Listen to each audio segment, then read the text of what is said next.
around in the Harvey Birdman Attorney at Law fucking hero outfit with suit and like literally basking in all the joys of all the time off and like whimsical things.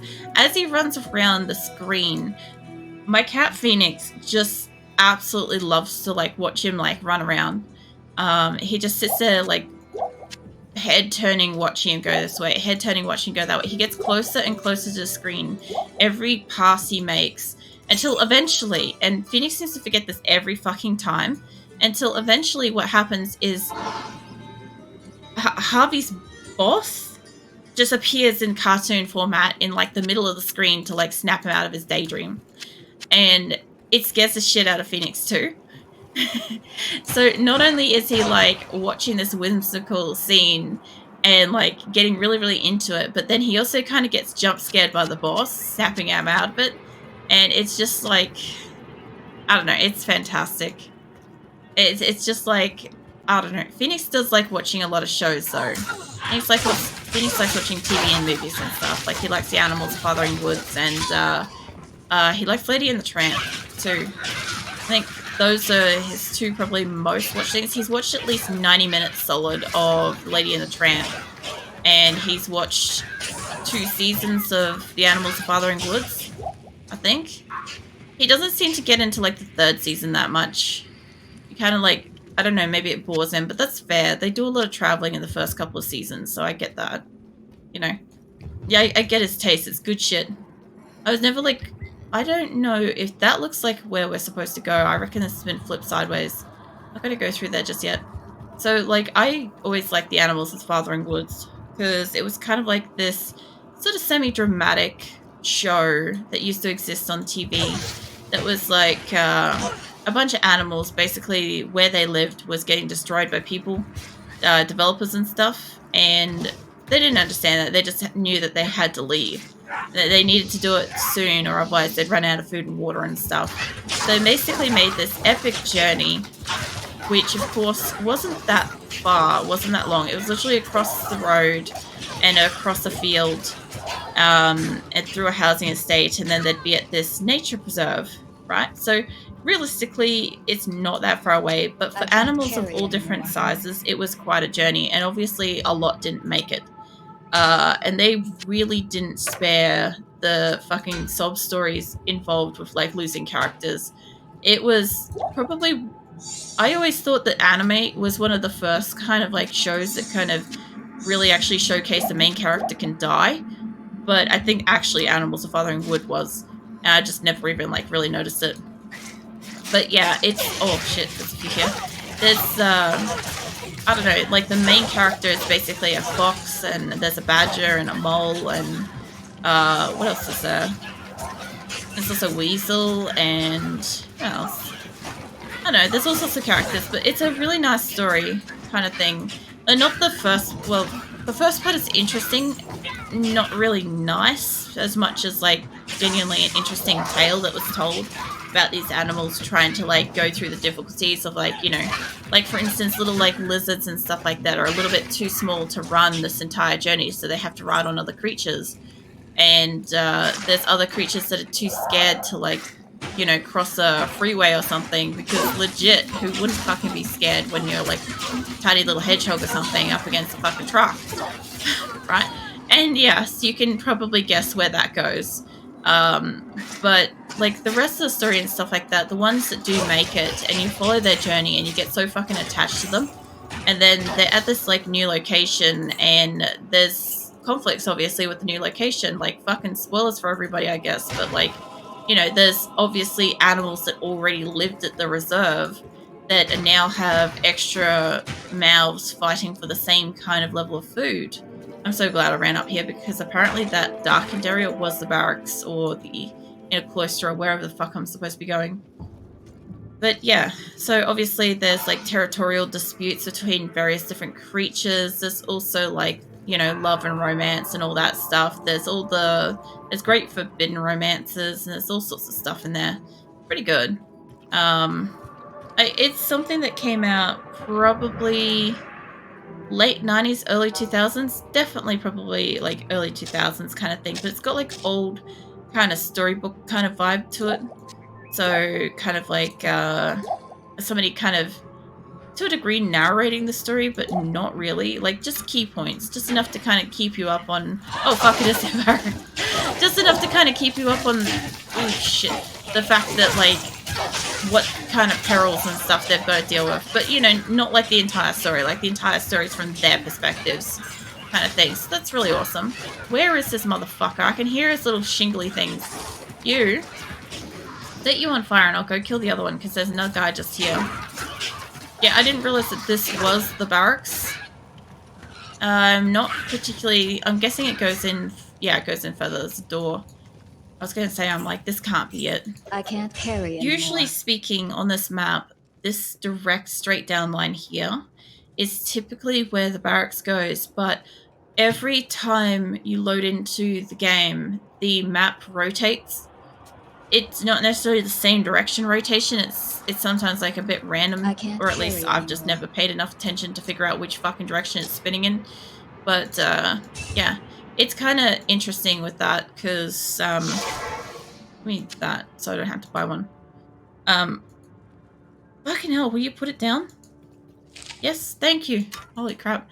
Yeah, so it's interesting to me because like I never really noticed until the rogue encampment where this is going out this way, whereas I think that was what I got the first time here.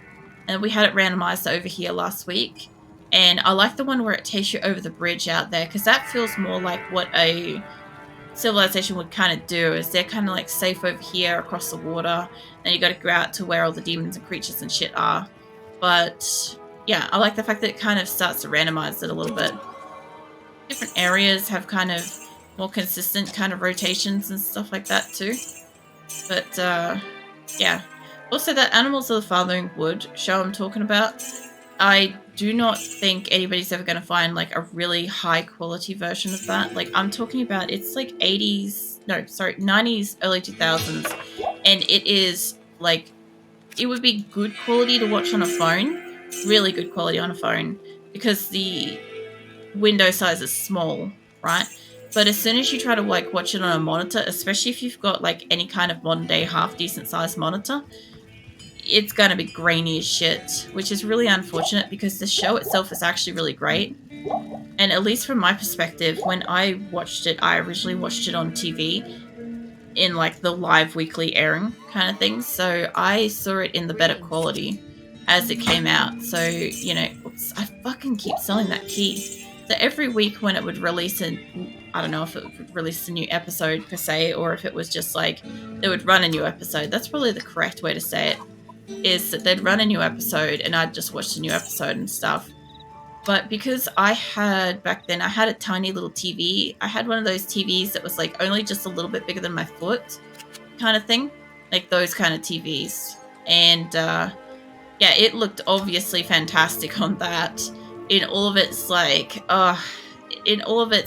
hard glass fucking screen quality. Oh man. I miss getting to be able to fucking tap on a TV for some reason. I don't know why that's the thing that I miss. But does anybody else legitimately just miss being able to, for some reason, go up to a TV glass and go tap tap for no good reason? Like, it's not even just to check if it's working, but like just to hear the little noise that it makes. For some reason, I know somebody said this the other week, and I don't know how like much they were joking, but somebody was like, what is it, Diablo ASMR or something? And I'm like, I've never really considered it because I really hate like ASMR stuff because it's physically painful to my ears and shit, right? But like Diablo stuff, and apparently I have like a really high appreciation for some TV shows and games and like weird kind of like sounds and stuff. Like there's this one sound circulating around videos at the moment, like everybody's kind of like, not everybody, but you know, every other person's kind of using it. It's like a trending sound or something. And it's basically like the Donkey Kong water level soundtrack that they had for, I don't know, one of the old, I don't know if it was it was one of the fucking controllers. I don't know which one. I didn't personally have a controller until I was an adult. Bought one for myself. Jesus, mate, you hit really hard. But yeah, anyway. So every time that plays, for some reason, the music in that makes me really, like, sick and unwell. when I hear it, and I'm like, there's a whole heap of like old sounds that like I come across. Like, I get a lot of like old sound recommendations apparently.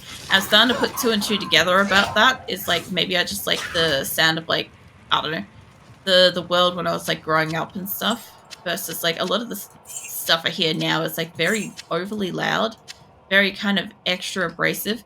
I understand how fucking old I sound at the moment. I don't give two shits. Like, I think like either my ears have gotten more sensitive or shit's gotten louder. It's probably shit's gotten louder because realistically speakers have gotten better, so that does make sense. But yeah, my sensitivity to loud sounds is pretty much, you know, pretty strong with the force with that. But hold on, I need my inventory space. So yeah, there's like, I get things like videos about like messenger sounds. Like, you remember old MSN? MSN was just fucking so great. It was basically like Discord before Discord. As far as I know, I don't actually know how old Discord is, but it felt like Discord before Discord, right? And you could like message your friends and stuff like that. It was kind of like free phones back when like the internet was still kind of shitty. And yeah, you could like send a message to your friends like without like the charge of having to have own a phone or like pay for a message service. Like, it obviously used your internet and stuff, but it used it in a way that wasn't too draining, which was kind of nice. And there's a whole heap of sounds that those things used to make that like most people that used it would probably appreciate hearing again and stuff. And I don't think I can fit anything else in here. Not those two, that's for sure. Oh, actually, I could take the bolts with me. There we go. Nice. Full inventory. Aside from that, there's obviously like some old TV show intros and stuff like that that are always fantastic to hear play. Or, I don't know. There was a recording of something I heard. There was like, oh, I saw a fucking recording of the very last sunset of 1999 on December 31st, 1999. That was incredible. I'm so happy that somebody out there in the world decided to do that. I don't know why, but apparently I needed that in my life. Just seeing the final sunset of, you know, before the millennium thing happened. That was really cool. Like I said, I see like a lot of weird shit. I see a lot of like older stuff. But that was one that I didn't know that I had an appreciation of until it graced my screen. And I watched the full fucking video. It was great. I'm like, yeah. You know what? I would have been too young to have appreciated it. Like, I was in 88 to 2000. Like, what? That's probably about 12. That's about when this came out, wasn't it? We worked that out earlier. So I love how this conversation has gone full circle from the start of stream to now. I didn't do that on purpose, I can assure you, but that's hilarious. Anywho, so I just find it like really interesting. Obviously, as a teenager, it's not something I would have cared about. It's not something I would have purposely done or looked for, especially since like at least where I grew up, we couldn't really see the sun set as much as I had a really good view of the sun rising from where I lived, but we couldn't really see like the sun setting. We'd just get like the light would change, that's it, kind of thing. So it's not something I would have looked at. It's not something I would have looked for, but very, very cool that somebody out there, whether or not they did it because it was just an interesting thing to record and it was like maybe a fascination that they already had, like, you know, maybe they liked recording sunsets as, oh shit, fuck, hold on, as like a general rule. But, you know, I think on some level the fact that somebody managed to fucking preserve that was pretty cool. Obviously, it's like, the other thing too is it's got that old grainy camera vibe too, that says that it was like recorded on a really, really old camera, probably a high quality camera too, not a phone.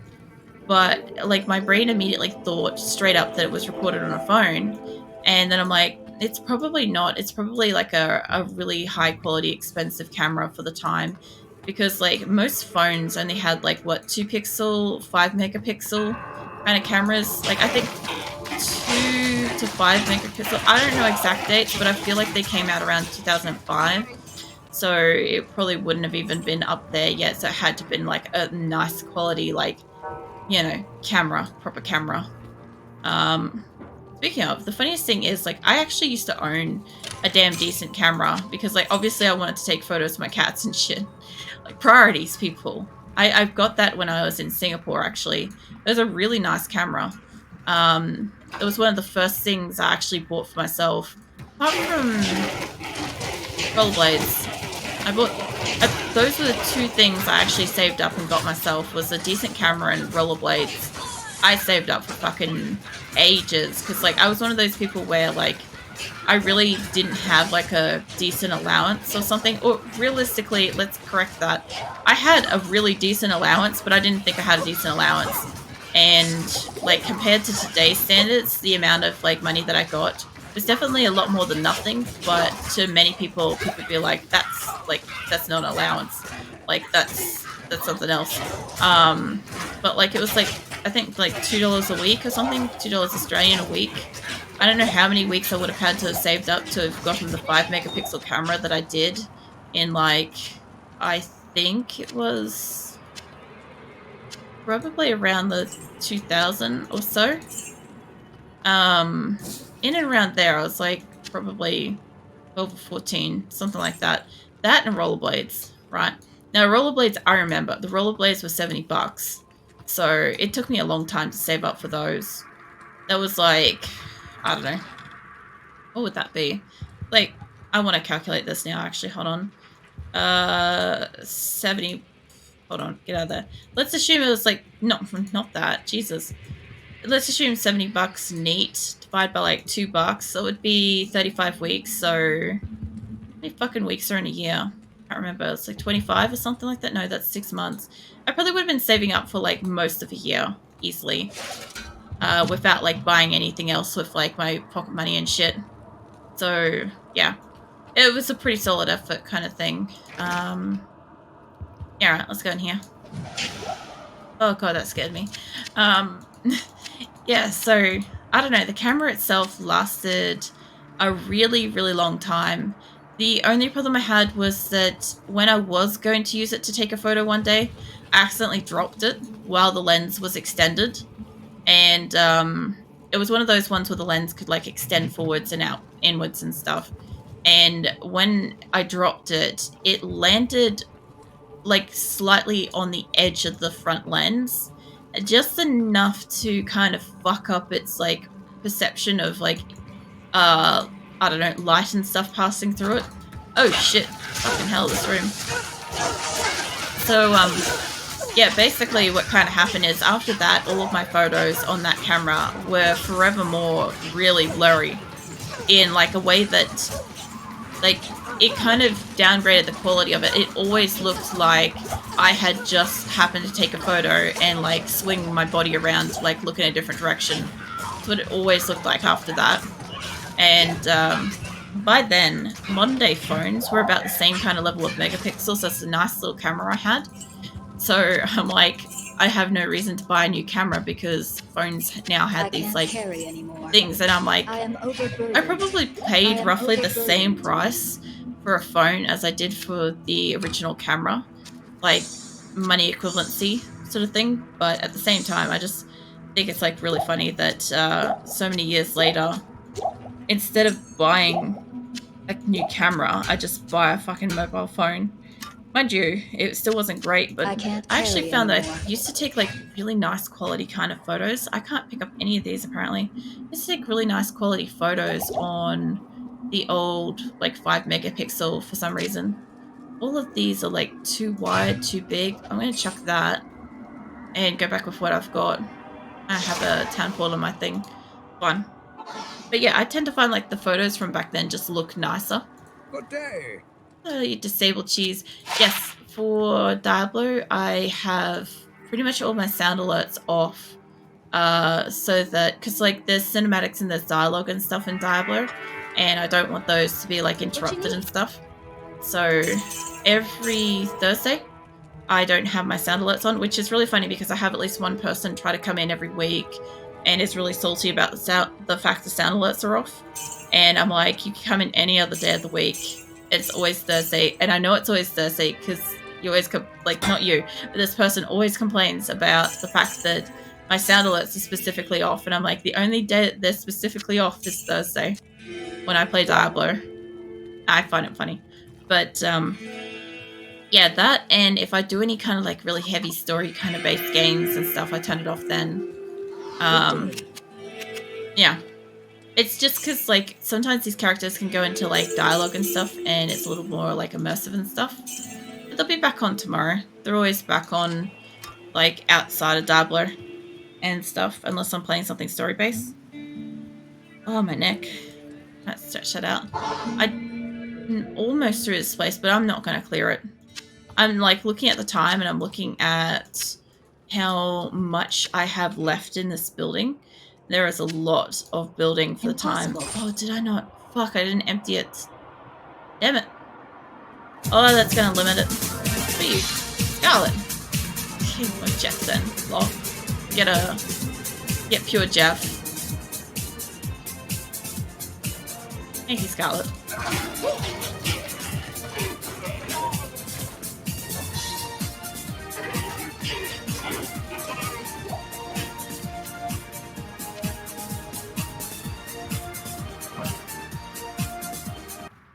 Yeah, the only sound alerts that I have still got on during Diablo is follower, subscriber, and bitch year, because I damn well want to fucking know if somebody's done one of those, so that I can like, you know, at least like acknowledge that it's happened, kind of thing. Also, sometimes subscribe notifications don't always work, and I don't know why. But basically, like, sometimes I'll get to the end of a stream, and I'll have, like, oh, what do you call it? Like, in, like, one of the tabs, it'll say, hey, somebody subscribed to you, and it's like, oh, did they? Because my fucking game didn't tell me, like, my stream didn't tell me that happened. I just assume that when that happens, it's probably happened while I was, like, just happened to go offline or something. But then it makes me worried that, like, oh, what if it did go off? Oh, it's just over there. And what happens if it did go off and it just didn't play sound, so that I didn't know that it happened? Like, yeah, that shit bothers me. But generally speaking, like, for the most part, apart from like you or Chaos Senpai, basically it's generally pretty quiet during Diablo. So I kind of get semi jump scared, honestly, when shit goes off during it, because I'm like, I've got lulled into a false sense of quiet to calm and shit, you know. I'm thinking, I can't believe that it was like the first fucking door into the side, but if I have a look, I've done all of over here. I've done all of in here, which means the only place left after I kill the butcher, I think it's the butcher, I can't remember, is then this jail over here, which is where I'm supposed to go through next. Whoop, wrong button. Holy shit. Alright, I'll go through and I'll attack him. I think I've got enough time to take him down with at least give me that. Yeah, I kind of want to take out a whole bunch of these minions. There he is. I still find it weird that he's blue. Like, I don't really remember him being blue. I remember him being, like, that level of, like, butt naked, but, like, they gave him a loincloth in this, which, again, is one of those things that I just find really, really weird. Oh, it's a smith. Oh, there he is. You. I need you to stop so that other stuff can stop getting resurrected and I can have all my helpers available. Wrong button. Hold up, let's spear him. Why can't I?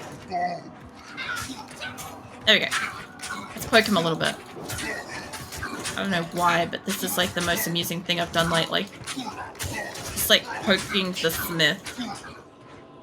He looks so much smaller when I fucking change it over. Like, when I change it over to this, he suddenly looks like he's like short-statured. Like, from the legs down. The rest of him stays about the same height, but he just kind of, like, it doesn't look proportionate. Really weird. Also, he's magic resistant, so that doesn't help. I can't carry anymore. I kind of honestly expected her to have something to say then. My only problem is if I go back to town, is people gonna want to have conversations with me, and I need to bring back the silly, I need to bring back wherever it is there, Herodic Malice. I would rather take this back with me now and come back for one of these items The later. sisters will be glad to have this back. Honey, I can fit that in here. Hold on, let me drink these. I don't need these. Yeah, no, I can fit that in my inventory. Give me that. And that. I don't think I can carry a Warhammer. Yeah, let's go back. Oh, that's funny. I forgot that. Yeah, alright, let's go back up to her and give her malice. And she'll probably talk a little bit. Hi. Oh, thanks so much for returning the Herodic Malice. I will now imbue one of your items with magical powers. Yeah, I really thought that would take up more space, and I just did normal mode like a while back. So imbuing it with magical powers, I'm pretty sure the item has to be normal. No magic, socketed, rare, unique, or set items, no jewelry. So, like, I could imbue something like this. It would be useless to me. The funny thing is, when you first go through the game and you don't have anything magical, you haven't found anything magical, your stuff's kind of like shit. Oops, I didn't identify that. When you do that, it's really great what she does. And it's like, oh man, that's so helpful. Now I have something that has magic. But when you already have shit, because most of my stuff is magic, I'm sure all of it is magic, actually. Yeah, all of it's magic. So I can't put any of that stuff up for her to imbue. I could get her to do this bow. Hold on. I'm not going to be able to use it, but, like, hold up. You can see it's got nothing. It's like 2 to 13. It's just fast attack speed. What's she going to do to it? She made it the Hailstone Harp Long Battle Bow. It's enhanced damage, 7 maximum damage, 22 attack rating, adds 4 to 7 fire damage and dexterity, which is actually kind of good. The 4 to 35 though, and mine's 17 to 45, so mine is much stronger. But if I didn't spend my time with Geed gambling my shit, it would actually probably be on par with the rest of my stuff. So there's this dude over here. There's this dude over here that you can gamble with. Good day. And you can literally like buy any item. Like I could buy that, and I don't know what's in it. And now I have a bronze long war bow of accuracy. Fuck knows. Anywho, I have that now, right? And the point is, sometimes you can get really good shit. Sometimes you can like increase the value of the item that you got from him, so then you can make money. But it's so fucking rare. And that's how I got like probably my bow, my crown. I don't know about the gloves, the boots. I think, yeah, maybe. I got a lot of stuff from him because I can't use a lot of stuff. It is certain that we face the demon queen, Andariel, who has corrupted the rogue sisterhood and defiled their ancestral monastery. This does not bode well for us, my friend. Ancient Horodric texts record that Andariel and the other lesser evils once overthrew the 3 prime evils, Diablo, Mephisto, and Baal, banishing them from hell to our world. Here they caused mankind untold anguish and suffering before they were finally bound within the Soul Stones. Andariel's presence here could mean that the forces of hell are once again aligned behind Diablo and his brothers. If this is true, then I fear for us all.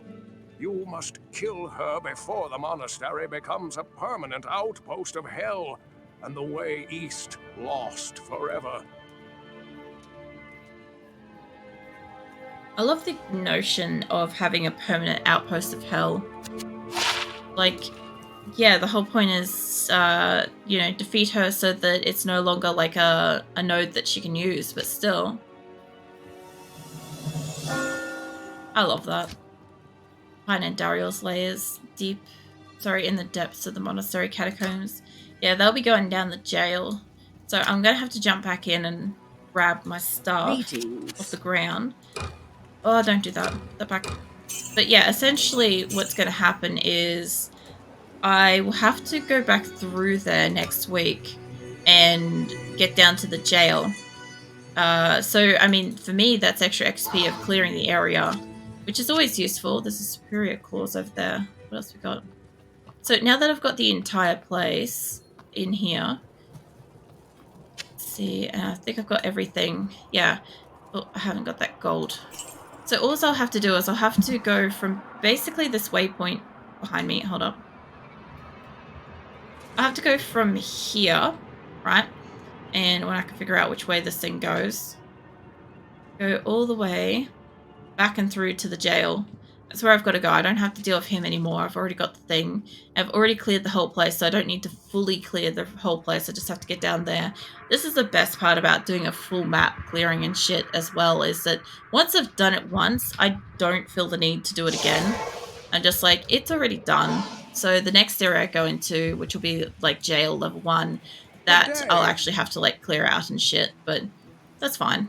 And like I'll get the extra XP from running through there, which for me is really useful because I honestly need whatever I can get at this point in the way of like XP, because Andariel, I didn't find her difficult last time.